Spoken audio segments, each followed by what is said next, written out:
I am going to make a little video to show you how to upload your assignments to Dropbox. The first thing you're going to want to do is locate the email that I sent you in your email. It's called Save This Link Class Assignments. So go ahead, you can search on Dropbox and it should pull that up. But before we load them to Dropbox, we're going to want to find and name the files. So go ahead and open in the Mac, it's the Finder. And on the PC, it's your Windows Explorer. And go to your Pictures folder, and you can see that I have different files set up here. I've got 2016, 2017, and 2018. I'm going to pop open my 2018 file here, and you can see that I've named, it's only January, so I've named whatever pictures I've taken so far with the year, the month, the day, and then a description. So 2018, 1-4, Ponce City Market. 2018 1-5 Emory with Grandma and Grandpa. Remember just to name them whatever you think you're going to say to look for them in 5 years. Just make it super straightforward. For the purpose of this class, I made this little folder and it's really just a sample. So I've chosen 2 files here, kitties, to load to the Dropbox. And the first thing I'm going to want you to do is I'm going to want you to rename them so I know whose files they are when we review them in class.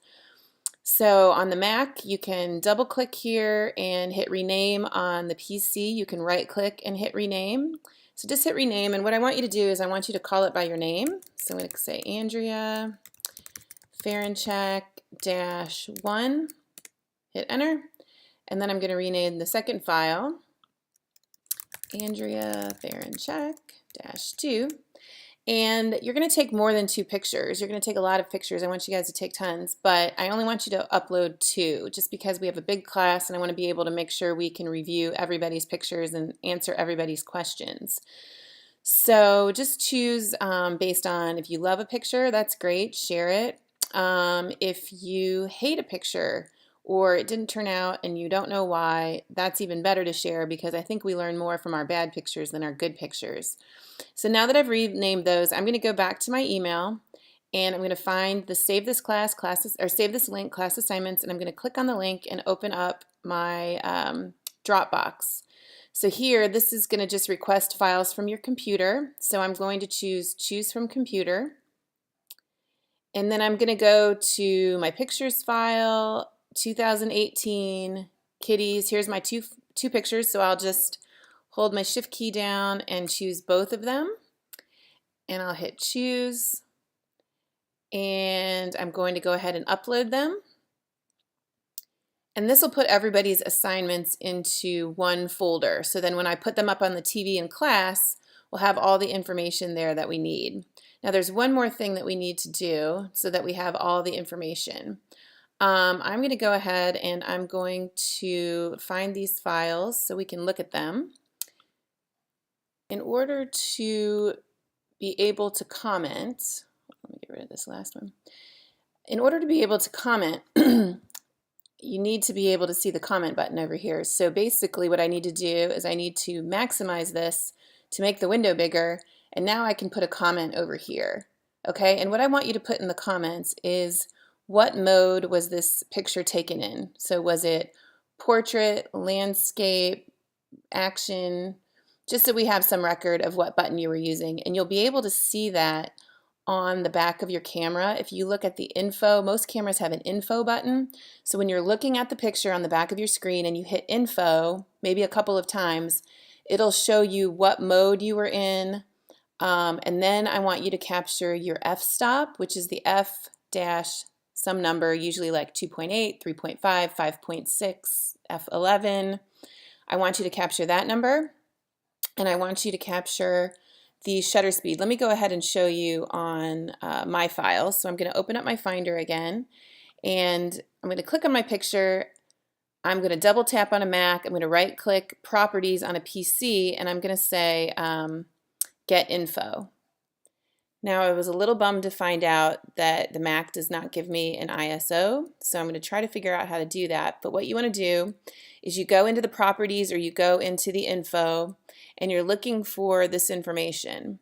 This is the camera. This is a Canon. It was taken with a Canon Digital Rebel, and it was, this was the lens that was used, focal length 50. Don't worry about the metering mode. The F number, that's the f-stop, was 2.8. That number is very important.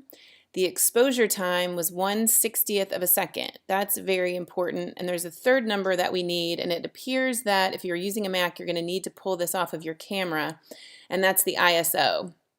So why do you need these three numbers? You need them because those three numbers make up the exposure triangle. So for instance, in this picture, I'm going to just tell you a little bit about what this information is telling me here. This was taken at f2.8, which is a very shallow depth of field, meaning there's a very limited amount of the picture that's in focus. And you can tell that because look at this kitty's eyes are blurry, okay? But this kitty's eyes are tack sharp, and you can see a really pretty catch light in here. And it's an adorable picture, but it kind of bums me out that the cat in front has blurry eyes. So I can tell by looking at this number why that's happening. Now also, this appears pretty sharp, like as far as there's no motion blur, but if there were, I'm getting pretty slow on my shutter speed here. And so I know that if it were blurry, it would be because I need to increase my shutter speed. And we're going to learn about these two numbers in the next 2 weeks. So don't worry if you don't understand what I'm saying. I just want to tell you why it's so important that we have these numbers, because otherwise it's hard to break down what's going on in the picture if we don't know what the number is. So let's look at the second picture here, and we'll look at the numbers. Here we go. So we'll go File. Oh, it doesn't have Get Info. Hold on one moment, please. We'll just go ahead and we will double tap. We'll say Get Info. So this is for the second picture. And we can look at, this was taken with, I think it's an old digital camera. I don't even know. It might have been a point and shoot. Don't even know what camera that was. So you can look here and you can see that the f-stop is 8.3, and this doesn't even have a shutter speed on here. So I don't even know. This is like a really old digital camera. I don't know when I took this, a long time ago. But anyway, we can start to break this down. You can see everything's in focus. The shadow on the back wall is in focus. These are in focus. The eye is in focus. And that's because the f-stop is 8.3. It gives you a lot of depth of field there.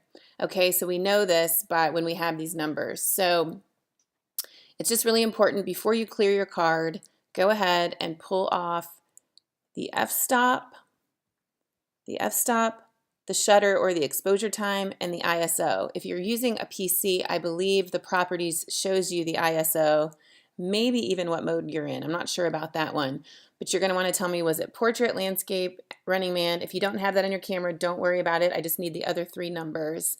And then go ahead and write that information in the comments. And to get the comments, oops, let's go back here. Remember, we've got to make this bigger so that the comment is showing, and I'm just going to put in here F8, and I don't have the shutter speed on this one, so this is probably a bad example. Let's go back to the other one. And I don't have the camera on this anymore because this is a pretty old picture. So in my case, I'm not going to be able to give you exactly what I'm telling you, but I'm going to comment on this. So this was F2.8, 1/60th of a second, and then ISO unknown. But you'll want to fill that in by taking it off the camera and then add the mode, portrait, mount, or landscape, macro, etc. All right, so if you do all that, I will see it and we'll review it in class.